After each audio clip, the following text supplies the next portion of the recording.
Hello team, welcome to another ATP Geopolitics video with myself, Jonathan MS Pitts. Ukraine War News Update, third part thereof for today, the 3rd of April 2024. I'm sporting one of my merch tops here. Thank you so much to Chris from Clockwork Design. You can find him making comments in the videos. Go and check out Clockwork Design. He did these designs for me.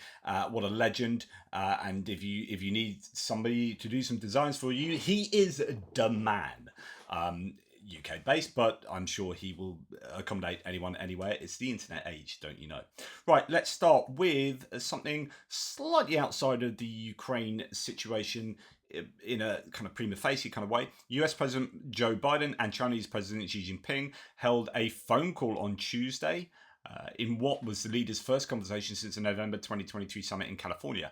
I wonder what would have been talked about then. I would like to know.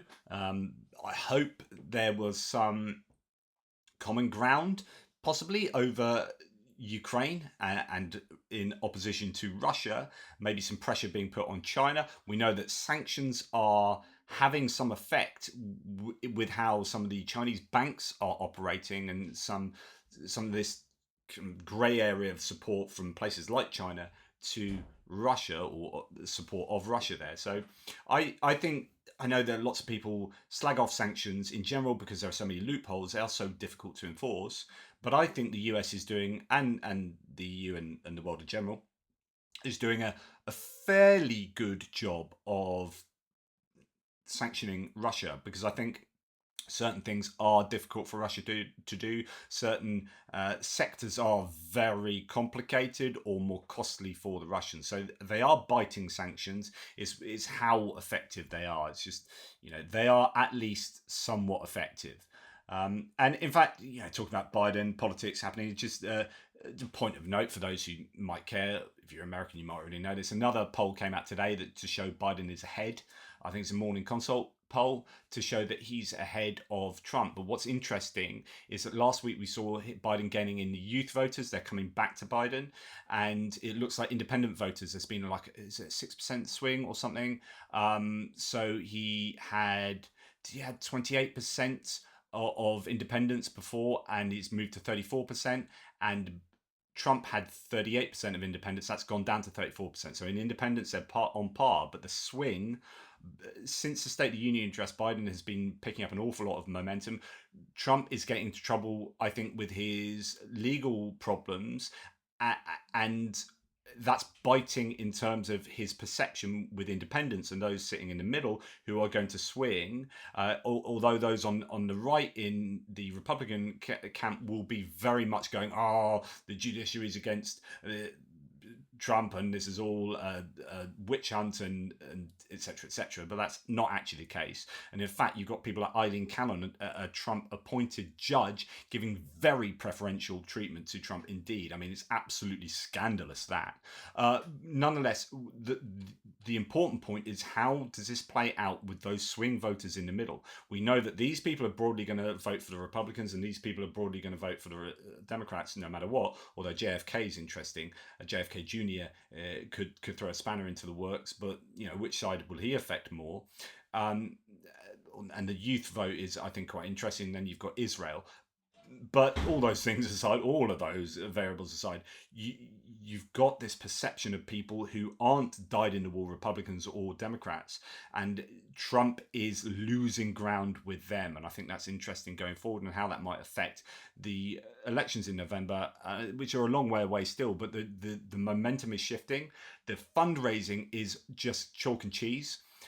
Democrats have absolutely smashed fundraising, and the Republicans are struggling. Plus, you've got Trump's legal fees. So we'll see. But yeah, how will that affect support for Ukraine in November onwards? Obviously, it's a long time before November, and Ukraine need that stuff now. US Secretary of State Antony Blinken, who I've already mentioned several times today, once again emphasized that it does not support nor enabled Ukrainian strikes outside Ukrainian territory, such as recent attacks on Russian oil refineries. Ukraine doesn't need your support in this matter, Antony says. No reports. Ouch. This is embarrassing, says Ukraine Battlemat. History will judge these comments and the lack of action to help Ukraine very harshly. It's almost as if they are okay with Russia destroying Ukraine being the norm, where Russia doesn't get any consequences and can use Western jet parts to build their missiles. Okay, as I've explained already today, there's the economic argument that hitting oil refineries will affect the price of either refined oil products or crude oil, depending on whether it's crude oil production or refining, etc., etc. Okay. And there are weaknesses to that argument because actually, how much will that affect the global marketplace for these products? But actually, as I mentioned already today, speaking to Jonathan Fink yesterday after the Silicon Curtain interview, and when I do a live interview with him on Thursday afternoon, so tomorrow afternoon, I will broach this subject with him. There is this idea that actually this is part of the escalation issue, and the US is just scared, the administration is scared of nuclear escalation. And I think they've got good reason to be in the context of the history of the Cold War. I don't think they have good reason to be scared in what we've seen in the Ukraine war, which is every red line that's been crossed, and nuclear saber rattling has resulted in Russia not changing their stance at all. And so that's where we're at. Unfortunately, it looks like the Biden administration is still beholden to the nuclear escalation threat. The Guardian this, I think, is super important. The Guardian reported yesterday in their live update that France will propose an EU-wide sanctions against the Russian companies that spread disinformation. I think this is massively important, and I'd like to see a bigger news article on this, actually. I'd like some details about this, because as many of you will know, to me, this is one of the biggest challenges to you and I, right? Outside of, we're not fighting on the front lines in Ukraine, right? We are fighting in the information spaces, and we are combating Russian trolls, and we're trying to present this positive narrative of Ukraine, of democracy, of freedom and liberty. And we're fighting that good fight in the information spaces, but we are fighting against Russia directly. We are involved in this war. Whether we like it or not, we are involved. And our friends and family at the water cooler or at the Thanksgiving dinner or whatever it is, we are arguing with people who are espousing and advocating Russian narratives. How have they been fallen victim to that? Well, they are the casualties of the information war, and something needs to be done about it. And this is France, and yes, it will probably be some form of regulation, but it's regulation that absolutely needs to happen, in my opinion. The French Foreign Minister, speaking about the Ukraine attacks on oil facilities in Russia, added to that. So not only is this is really great news about disinformation being combated by a proposed EU-wide sanctions, but also the French, as I mentioned previously, are saying that they, on the other hand, aside from what Antony Blinken said, I think this is massively important. Speaking about the Ukrainian attacks on the oil facilities in Russia, said that Kyiv was acting within the framework of legitimate defense. The USA said that it did not support strikes on Russian territory. So the French are again standing apart from the US, and this might fit into their whole objective of getting themselves and the EU to stand up more independently from the US, which is something that many in the US have been wanting to happen. But of course, when that does happen, it means that actually you have other power structures in the world that challenge the US to some degree. That the EU becomes not a threat, but a competitor in the world of diplomacy. And rather than being subservient to the US, and this is a thing, like if you want the EU to pay its fair share, right, to pay more, then with that greater payment, they will expect their own industries to be better supported. That money is going to stay in the EU rather than go to the US military-industrial complex, and that means that the EU stands up more independently as both an economic, a military-industrial complex nation. They will stand up more independently in terms of security and diplomacy, and that means they get to make big decisions outside of what the US might want.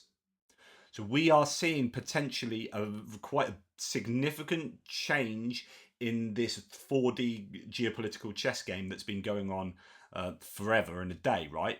But now we're post-Cold War, and the EU is standing up, and be careful what you wish for. In a sense, for many Americans, saying the EU needs to do more. They are doing more, and now you are taking a bit more of a back seat, or you're having to share your global responsibility. That might be what you want, right? That might be something that you're happy with as an American. but there will be ramifications of taking something of a more collegiate approach to the global hegemony. Right. French aid to Ukraine says Macron had been sounding out Scholz and other leaders about the need for a strategic shift. So this fits into exactly what I was just saying for months. France's top military officer Thierry Burkhard sent a letter to NATO counterparts describing how the Allies could support Ukraine and troops inside the country, with troops inside the country. Those ideas included training Ukrainian troops there, operating defensive systems, and helping with cyber warfare, a French official said. But the prospect of Western personnel in Ukraine, whether civilian or military, raised the prickly question of how allies should respond if any died in a Russian strike. The Biden administration was worried that Russia could target any French troops that might be sent to Ukraine, according to a US official. That would risk drawing France and potentially other Western nations into the conflict, the official said. But of course, French has said, as I reported earlier, that, hey, that's not a worry for NATO or our allies. Look, if we decide to send troops in ourselves, then we'll suffer the consequences alone, unless others willingly want to come and support France and France's efforts. It's amazing how much France is becoming just the single most important player in the Ukrainian conflict at the moment. Like, everything seems to be about France. This is massively significant, honestly, and obviously, as far as I'm concerned, in being pro-Ukraine, kudos to Macron, kudos to France. But I wonder, like at the beginning of this movement of Macron, I was thinking actually it might not be beneficial for him with his domestic politics. Actually, this could be seen as unpopular, but he's doing it out the moral rectitude, and hats off to him. But I wonder whether there is a long game where he or his party might benefit from that as well. There are arguments both ways that actually this might cause a surge in support for, say, France National Rally, like Marine Le Pen's far right party, or it could see some support growing for the centrist Macron and his aims. So I don't know. French people, let me know what you think. How's it going down? I don't know. I don't have a handle on how things are going down inside France and with domestic French media, and whether this is being reported. Like, I'm telling you stuff about Ukraine to the point where many in France might not recognize what's going on. It might not be reported as much as I'm reporting it to you, because we're only concerned with Ukraine, really. So let me know, please, French people. Ukraine and Finland signed a long-term security agreement, so that's good news. Many of these have been signed now, building on the blueprint of the British security agreement that was the first one put in place, I believe. But not only that, Zelensky has been talking with the Japanese Prime Minister, discussing economic cooperation. So Japan seemed to be stepping up quite a lot in terms of their aid, as well as South Korea too. So this is really, I think, important, because those are two players. There's, again, we are in global 4D geopolitical chess here, and there's all sorts of stuff going on. So in the Pacific, you have almost like a Cold War-esque battle for hearts and minds in many Asian nations. So you have China, you have India and BRICS, but then they are kind of uncomfortable bedfellows, and you have, moving into Central Asia, you've got obviously Iran and nations, but into going further to the east, where you've got, Vietnam, Cambodia, all of these nations, some of the island nations, Indonesia, you've got the Philippines. So you've got China vying for power in the area, and then you've got Japan and South Korea being against North Korea, and then being against, therefore by extension, China. You've got these two nations thinking, right, what do we need to do? And then you've got Australia down there saying, okay, we need to work closely with Japan and South Korea to make sure that we're controlling the Indo-Pacific region here. And then you've got America possibly saying to Australia, because you've got the AUKUS agreement with the UK, Australia and the US, and you've got the Five Eyes, which is US, Canada, UK, Australia, and New Zealand, sharing intelligence. So you've got, I think, this move to get Australia to play a more significant role and almost dictate things, not dictate, but be in charge of stuff over there. So the US can concentrate on, say, Ukraine and obviously Taiwan, but I think Ukraine's more pressing. And so there's all this stuff going on, and Japan and South Korea might be working with Australia to try and keep an eye on Indo-Pacific region. It's all happening. It really is all happening.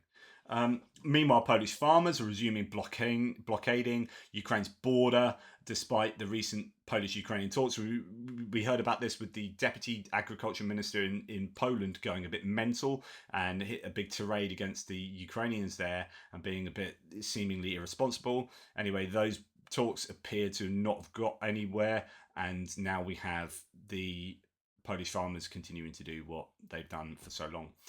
In Russia, Novatek, Russia's largest producer of liquefied natural gas, has suspended production at its Arctic LNG-2 project due to sanctions and a shortage of gas tankers. Sanctions work, says Alex Kocherov. Now, I was talking about this just earlier. Sanctions are having an effect. They might not be perfect, and there's elbow room to be able to get more achieved with the sanctions and close down those loopholes, and it's a continuous job in closing them down and making sure everyone's adhering to them. But they are working. It's become known that the Russian ship has been detained by Germany's customs for a month. Atlantic Navigator 2 was carrying wood and enriched uranium, and it was seized by authorities in Rostock as a cargo destined for the US breached EU sanctions. Sanctions do work. Interesting that uranium from Russia was on the way to the US.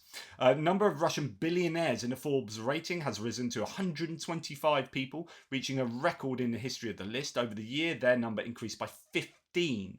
So even though sanctions are biting, even though Russia's at war, even though economically Russia's in a lot of trouble, there is still the idea that there's a lot of very rich people benefiting from Russia's kleptocracy. They are basically stealing wealth from the Russian people. I've seen plenty of videos coming out recently of people, Russians, walking through their own Russian city. One came from Saratov the other day.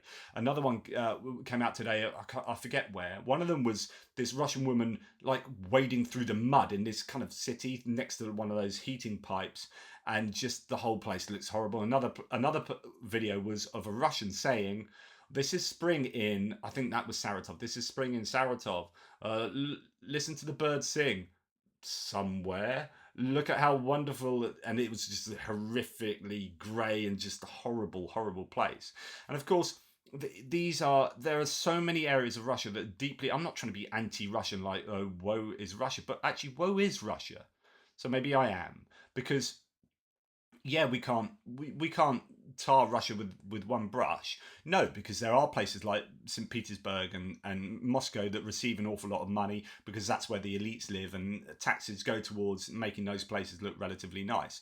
But there are an awful lot of places in Russia, same with any country, but even more accentuated in Russia because of the complete asymmetry between these different regions and the amount of funding that other regions don't get.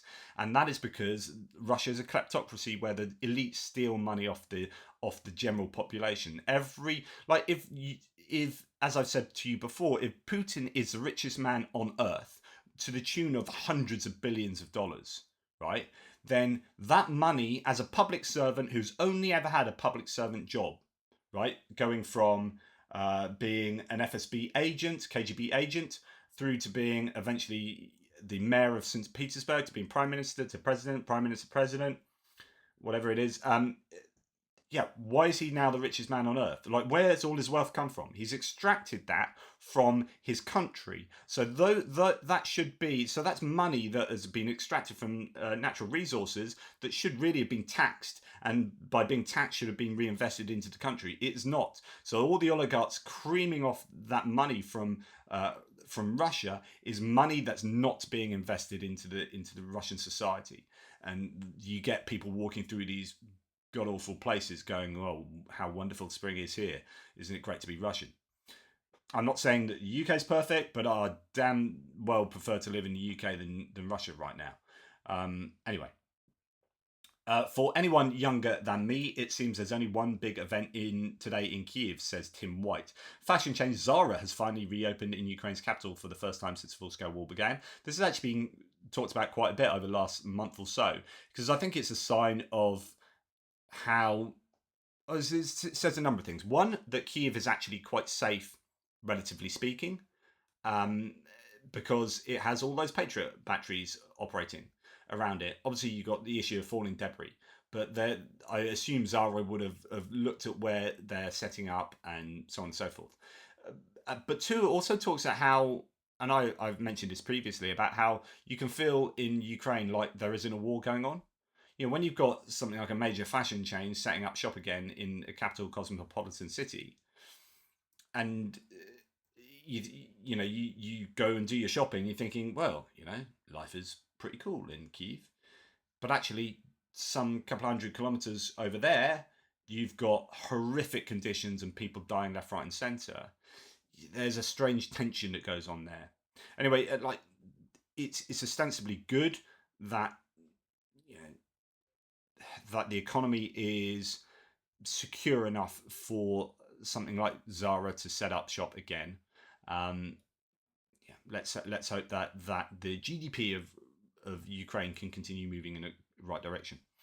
Georgia's ruling Georgian Dream Party will reintroduce to Parliament a bill on foreign agents that sparked mass protest last year. The text of the forthcoming bill is almost identical to the text of the document that was withdrawn from Parliament a year ago due to massive protests. It also recently became known that the Kyrgyzstan president, Sadir Japarov, signed a law on foreign agents that is very similar to the Russian law, which the Kremlin uses as a mechanism of repression. In fact, there's one signed in Viktor Orban's Hungary as well. Like, it's all under the guise of, like, we don't want foreign interference in our elections. So you can see it as like, oh, it's pro-democratic.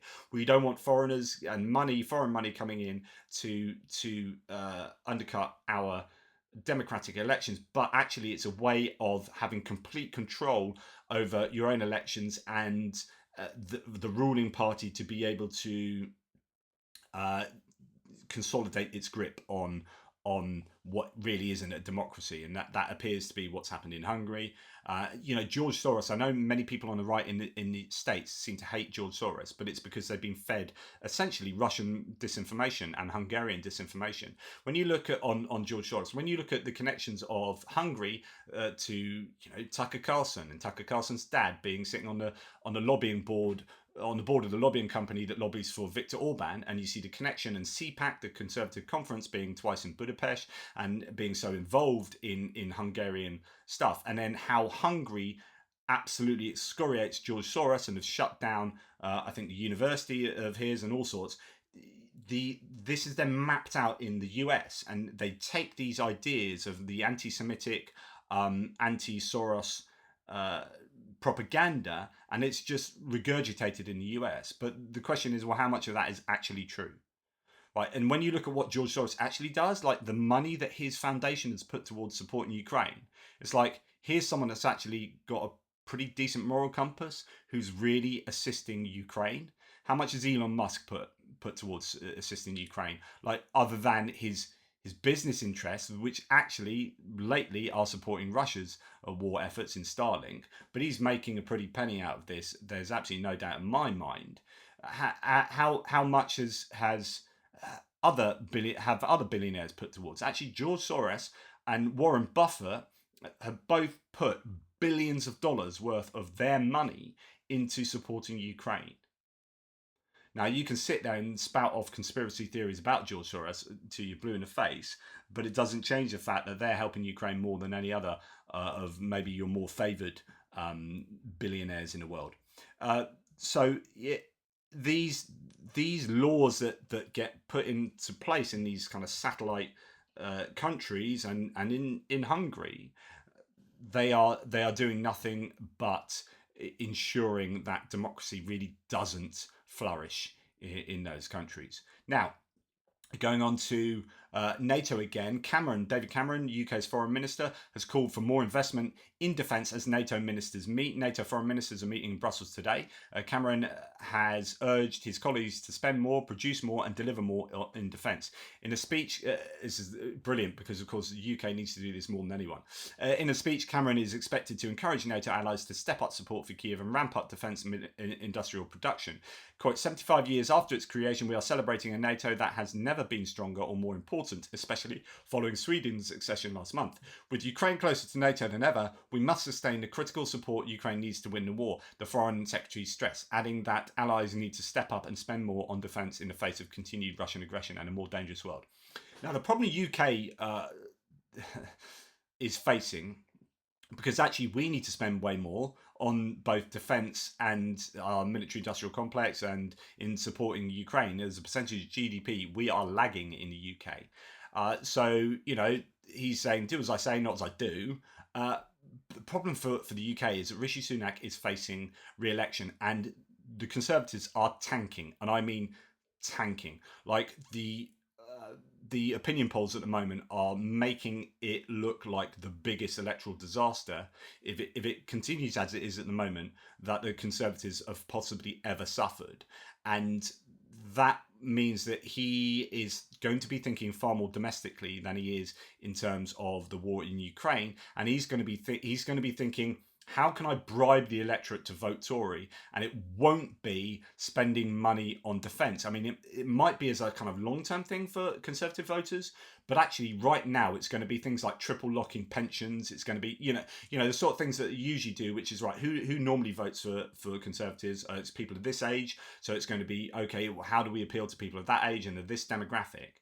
And so they will be, at the moment, and this is not a criticism, this is just how politics works, is like any party in a run up to an election will be like, who are our core voters, or who are the swing voters that we need to get to vote for us? Right, we need to generate a manifesto that appeals to them, and we need to bribe them with policy decisions right now and tax breaks or whatever it is that appeals to these guys. And it's probably not going to be, by the way, we're going to spend 10 billion quid on defence now. But that's what needs to happen from an objective point of view, but it ain't going to be what Rishi Sunak is interested in. Shashank Joshi here from the defence correspondent for the Economist. He's also appeared on select committee hearings and whatnot. He's pretty important, actually, Shashank Joshi, in his opinions. He's talking about Keith Deer here on UK war planning, or the lack of it. Quote, the public might reasonably expect, therefore, says Keith Deer, that there are detailed plans regularly refreshed, which would ensure we are prepared in advance for these anticipated conflicts. There is no plan. And this is a real concern. So this is in Sky News. There is no plan, says Keith Deer. An issue I think is crucial for our preparedness, deterrence, and force structures. The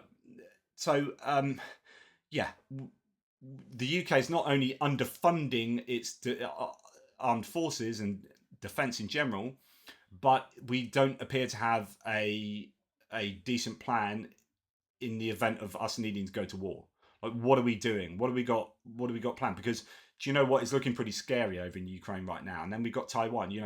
What is our strategy? What are our plans going forward? So the UK needs to do a lot more, I think, and we need to step up. But that might be challenging given the electoral nightmare that the Conservatives are presently facing. And Rishi Sunak is very close to being stabbed in the back by his own party. There are thoughts that he might be ousted before the elections to get someone in who's more electable, but that could in fact be counterproductive. And so there's all sorts of rumours going on at the moment. Is this the time that we can expect some sensible foreign policy diplomacy and strategizing? Probably not. And talking about being prepared for war, we heard Lukashenko, the Belarusian dictator, talking about how he was getting his forces prepared to war, and obviously prepared for war, and his country borders Poland. Let him try, said Polish Foreign Minister Sikorski, commenting on Lukashenko's statement about the preparation of Belarus military for war. Polish Foreign Minister, in response to Lukashenko's statement, said, let him try, let's see who will win. Recall yesterday, April the 2nd, that Lukashenko said, don't believe anyone that we want to go to war. We are preparing for war. I'm speaking frankly about it. If you want peace, prepare for war. I didn't come up with that. It's a very rightly said. So he's preparing for war, but under the pretense that, it's just a cautious, we need to, in order to have peace, we need to prepare for war. But it could be seen also as just escalatory behaviour. he added, the Lukashenko, that the necessary training of appropriate units is underway in the country. Various types of weapons and equipment are supplied to the troops. But Sikorsky is like, bring it on. Well, he's not quite like that, but let him try. Because Poland themselves have been acquiring masses, I mean masses of military equipment. They are spending 4% of GDP. They're spending the most out of NATO on, more than the US by almost a percentage point of their GDP on defense. They are, but some people are like, where are you getting this money from? How can you generate enough troops to actually man the stuff that you're ordering? But the Polish are seriously tooling up militarily, so they are in direct. They're very opposite to what, say, the UK is doing at the moment. And they are in the best position to stand up to any Belarusian threat. And I think Poland would make short shrift of Belarus, to be quite honest. Anyway, that's enough of my garbling. Another long one for me. Thanks for watching. Take care. Speak soon. Toodle pips.